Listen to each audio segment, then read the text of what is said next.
بندہ اجتماعیت سے الگ ہوتا ہے وہ شیطان کا شکار بن جاتا ہے۔ اعوذ باللہ من الشیطان الرجیم، بسم اللہ الرحمن الرحیم۔ وَأُوحِيَ إِلَيَّ هَذَا الْقُرْآنُ لِأُنذِرَكُم بِهِ وَمَن بَلَغَ، اور اس قرآن کو میری طرف وحی کیا گیا ہے تاکہ میں اس کے ذریعے تم کو ڈراؤں اور ان لوگوں کو بھی جن کو یہ قرآن پہنچے گا۔ تو اللہ کے نبی صلی اللہ علیہ وسلم، میں نے عرض کیا تھا کہ عالمی نبی ہیں، قیامت تک کے لیے جتنے بھی لوگ آئیں گے سب کو آپ ہی کی اطاعت کرنا ہوگی۔ عرب میں جو لوگ تھے وہ آپ کے براہ راست مخاطب تھے۔ جب آپ دنیا سے تشریف لے گئے تو صحابہ کرام نے اس کام کو جاری رکھا اور اگلی نسل تک دین کو منتقل کیا۔ یوں تابعین پھر تبع تابعین، سلسلہ در سلسلہ، نسل در نسل ہم تک پہنچا ہے۔ تو ہماری بھی ذمہ داری ہے کہ ہم خیر کے کاموں کو، نیکی کے کاموں کو آگے بڑھائیں، اور ہم مسلمانوں کے لیے خیر خواہی ایک دوسرے کی بہت اہم معاملہ ہے، اور سب سے بڑی خیر خواہی یہ ہوتی ہے کہ انسان دوسرے کو نیکی پر لگا دے یا کسی کو برائی سے روک لے۔ اگر کوئی آدمی نیکی پر لگ جائے، اس کی آخرت اچھی ہو جائے تو بہت بڑی خیر خواہی ہے، اور اگر کوئی آدمی برائی پر چل رہا ہے، اس کو برائی سے روک لیا جائے تو یہ بھی بہت بڑی خیر خواہی ہے۔ چنانچہ اللہ کے نبی صلی اللہ علیہ وسلم کا فرمان ہے کہ ایک مومن اور مسلمان تین چیزوں سے تو بالکل الگ ہو ہی نہیں سکتا، ان کے بارے میں تو اس کے دل میں کسی طرح کا کوئی فرق آ ہی نہیں سکتا۔ ان میں سے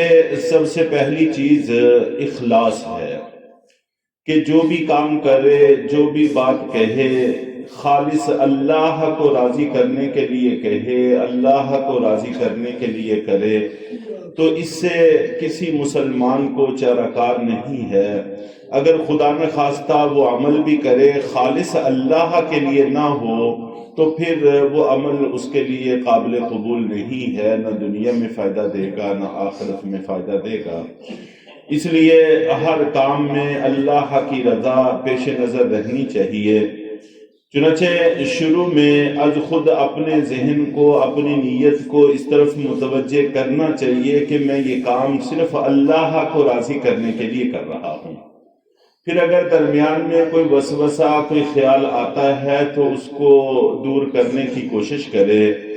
اور آخر میں اس کو چاہیے کہ الحمدللہ استغفر اللہ یہ پڑھا کرے، تو انشاءاللہ العزیز یہ عمل اس کا اللہ کے لیے خالص سمجھ لیا جائے گا، قابل قبول ہو جائے گا۔ الحمدللہ سے شیطان کے ایک حملے کا تدارک ہے کہ تمام تعریفیں اللہ کے لیے ہیں، تو جو شیطان دل میں عجب کا وسوسہ ڈالتا ہے، خود پسندی کا ڈالتا ہے، بندے کے ذہن میں یہ خیال آتا ہے کہ میں پتہ نہیں کتنا بڑا کام کر رہا ہوں، کمال کر رہا ہوں، تو الحمدللہ کہہ کے انسان شیطان کے اس وار سے بچ جاتا ہے کہ ساری تعریفیں اللہ کے لیے ہیں، یہ جو کچھ ہوا ہے اس کی توفیق سے ہوا ہے۔ اور استغفر اللہ کہہ کر انسان اپنی کوتاہیوں کی معافی مانگ لیتا ہے کہ اللہ جو کچھ ہمارے بس میں نہیں ہے، اگر وہ ہم سے ہو گیا ہے، یا جو کچھ ہمارے بس میں تھا، ہمیں کرنا چاہیے تھا، نہیں کر سکے، ہماری کوتاہیوں کو معاف فرما۔ تو شیطان جو دوسرا وسوسہ ڈالتا ہے اس سے بھی اس سے نجات مل جاتی ہے، تو اللہ تعالیٰ کمی کوتاہیوں کو دور فرما دیتا ہے۔ اور دوسرا وسوسہ وہ یہ ڈالتا ہے کہ ہمارا عمل تو قابل قبول ہی نہیں، ہمارا عمل کہاں اس قابل ہے کہ اس کو قبول کر لیا جائے۔ تو جب ہم عمل کے بعد اللہ کے سامنے جھک جاتے ہیں تو اللہ تعالیٰ اس کو قبول فرما لیتے ہیں۔ نیاز مندی، عاجزی، انکساری اللہ کو بڑی پسند ہے۔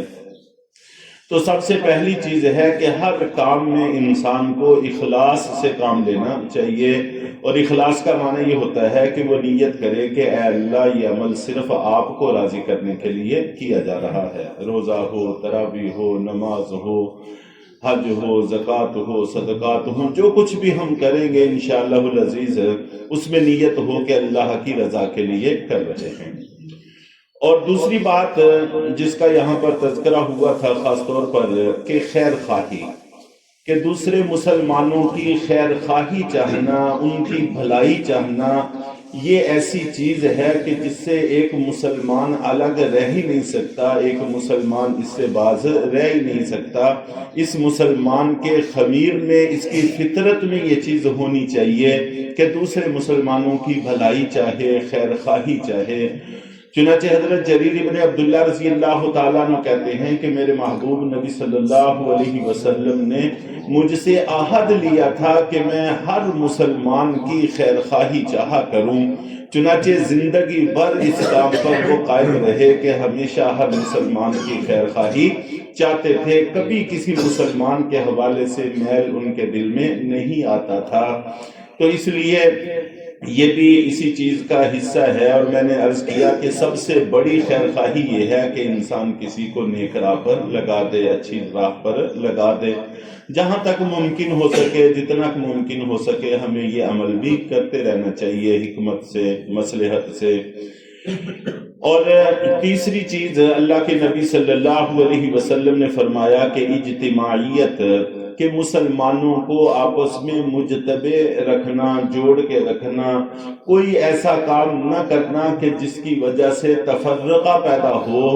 یہ بھی ایسی چیز ہے کہ جس سے ایک مسلمان کبھی علیحدہ نہیں رہ سکتا۔ اور آپ نبی پاک صلی اللہ علیہ وسلم نے فرمایا من شذ شذ، کہ جو آدمی اجتماعیت سے الگ ہوا تو وہ الگ فرقہ بن گیا۔ تو اس لیے الگ فرقہ بننے سے ہمیشہ گریز کرنا چاہیے۔ اور آپ نبی پاک صلی اللہ علیہ وسلم نے یہ بات مثالوں سے سمجھائی ہے، مثالیں دے دے کر سمجھائی ہے کہ جو بندہ اجتماعیت سے الگ ہوتا ہے وہ شیطان کا شکار بن جاتا ہے، جیسا کہ بکریوں کے ریوڑ میں سے ہمیشہ وہی بکری شیر کا، چیتے کا، درندوں کا شکار بنتی ہے جو مجمع سے الگ ہو جاتی ہے۔ تو جو بھی مجمع سے الگ ہوتی ہے اس کو چیتے اور درندے پکڑ لیتے ہیں، اس کا شکار کر لیتے ہیں۔ اگر مجمع کے ساتھ جڑی رہیں تو وہ ان کے وار سے بچ جاتی ہیں۔ اور مسلمانوں کا بھیڑیا شیطان ہے، جو بھی انسان اجتماعیت سے الگ ہوتا ہے تو وہ شیطان کا الکار بن جاتا ہے، شیطان کا شکار بن جاتا ہے۔ تو اس لیے اجتماعیت کو کبھی نقصان نہیں پہنچانا چاہیے، ہمیشہ کوشش کرنی چاہیے کہ ہم میں سے کا کوئی شخص ایسا ثابت نہ ہو کہ جس سے ہماری اجتماعیت متاثر ہو۔ تو بہرحال اللہ کے نبی صلی اللہ علیہ وسلم نے فرمایا کہ میری ذمہ داریوں میں سے ہے کہ میں ان لوگوں کو جو میرے مخاطب ہیں ان کو بھی ڈراؤں، اور ان لوگوں کو بھی ڈراؤں جو بعد میں آنے والے ہیں، جن تک یہ قرآن پہنچے گا، مراد اس سے قیامت تک کے لوگ ہیں۔ اور ان کو ڈرانا ظاہر ہے کہ ہم سب کی ذمہ داری ہے اللہ کے نبی صلی اللہ علیہ وسلم کی نیابت میں۔ تو اس لیے اس ذمہ داری کو بھی سمجھنا چاہیے اور اس کا احساس دل میں رکھنا چاہیے۔ اور آگے جا کر فرمایا تھا کہ یہ اہل کتاب آپ کو ایسے ہی پہچانتے ہیں جیسا کہ یہ اپنی اولادوں کو پہچانتے ہیں۔ تو اس پر حضرت عبداللہ بن سلام رضی اللہ تعالیٰ عنہ کا واقعہ نقل کیا تھا۔ اسی طرح حضرت زید بن سعانہ رضی اللہ تعالیٰ عنہ، یہ بھی یہود کے بڑے عالم تھے، یہ خود کہتے ہیں کہ ہم نے اللہ کے نبی صلی اللہ علیہ وسلم کو ان علامتوں سے پہچانا تھا جو پہلے سے ہماری کتابوں میں موجود تھی۔ تو ان میں سے ایک نشانی ایسی بھی تھی کہ لکھا ہوا تھا کہ ان کا حلم، برداشت، تحمل ان کے غصے پر غالب ہوگا، کہ جتنی ان کے ساتھ کوئی آدمی بدتمیزی کرتا چلا جائے گا ان کی برداشت بڑھتی چلی جائے گی۔ تو یہ وصف ابھی میں نے نہیں دیکھا تھا، تو اس کو دیکھنے کی غرض سے میں نے یہ ہیلا کیا کہ ایک دفعہ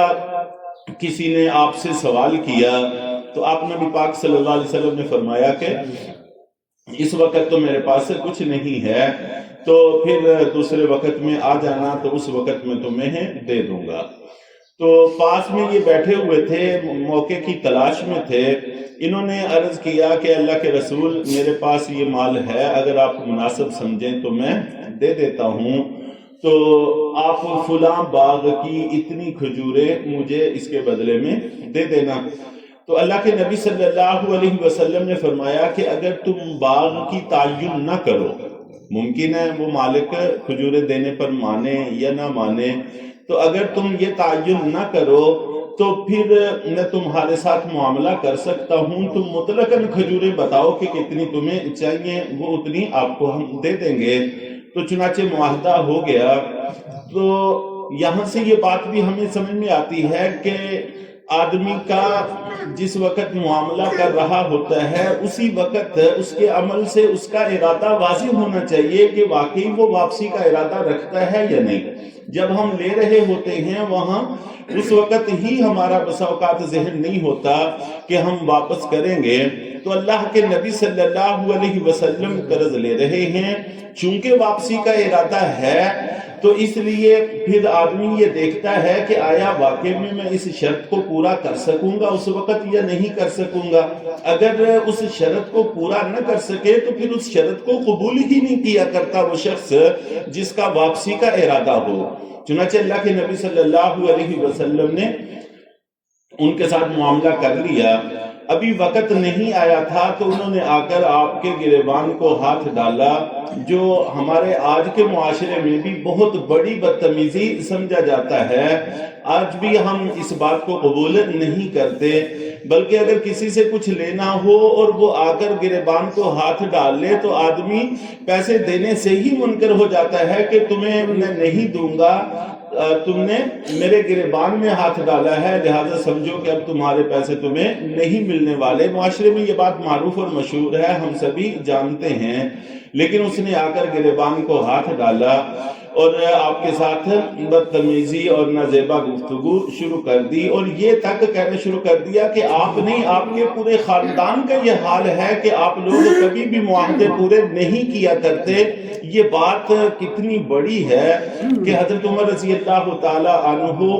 سے برداشت نہ ہوا، انہوں نے کہا کہ کیا تم واقعی میں وہ کہہ رہے ہو جو میرے کام سن رہے ہیں؟ اللہ کی قسم اگر اللہ کے نبی صلی اللہ علیہ وسلم کا احترام مانے نہ ہوتا تو میں تمہاری گردن اتار دیتا۔ تو اس پر اللہ کے نبی صلی اللہ علیہ وسلم نے فرمایا کہ عمر ایسے نہیں، بلکہ آپ کو چاہیے تھا کہ مجھے آپ نصیحت کرتے حسن ادا کی اور ان کو نصیحت کرتے حسن مطالبہ کی کہ اچھے طریقے سے مطالبہ کرو، مجھے کہتے کہ آپ ان کا حق اچھے طریقے سے ادا کرو، اب جاؤ جا کر ان کو ان کا حق دو اور 20 سا اس سے زیادہ دینا۔ چنانچہ حضرت عمر رضی اللہ تعالیٰ عنہ لے کر گئے تو وہ کہتے ہیں کہ میں دیکھ رہا تھا کہ جتنی میری طرف سے بدتمیزی بڑھتی چلی جا رہی ہے اتنا ہی آپ کی طرف سے تحمل کا مظاہرہ بڑھتا چلا جا رہا تھا، تو یہ بھی نشانی ہماری کتابوں میں لکھی ہوئی تھی۔ تو چنانچہ جس وقت کھجوریں حضرت عمر رضی اللہ تعالیٰ عنہ نے دی تو پھر اس نے فوراً کلمہ بھی پڑھا، مسلمان ہو گیا۔ تو اللہ کے نبی صلی اللہ علیہ وسلم کو وہ ساری نشانیوں سے پہچانتے تھے اور ان کی کتابوں میں لکھا ہوا تھا۔ اگر کوئی نہیں پڑھ رہا مان رہا تھا تو الذین خسروا انفسهم فهم لا یؤمنون، یہ وہ لوگ تھے جو اپنے آپ کو گھاٹے میں ڈالے ہوئے تھے،